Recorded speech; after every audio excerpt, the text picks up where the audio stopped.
Here how the way I fried crispy vegetable. Hi everyone, today recipe I'm going to show you how to make crispy fried vegetable. So here I have cabbage, carrot, garlic powder, onion powder, white pepper powder,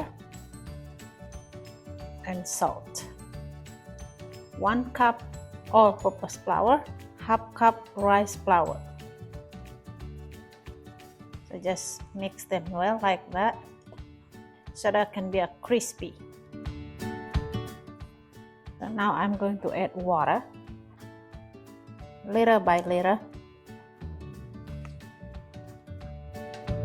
So exactly 1 cup of water. So it's ready to fry. Green onion. If you want more nice, then you can add chicken powder. So now here I have hot oil.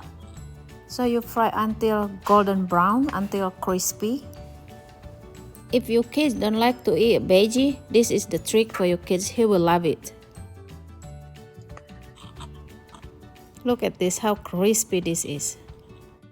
Do you want to hear it?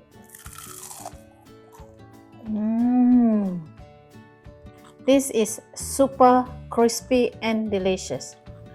If this video helpful, leave me thumbs up, comment, subscribe. Thank you for watching. See you for the next video.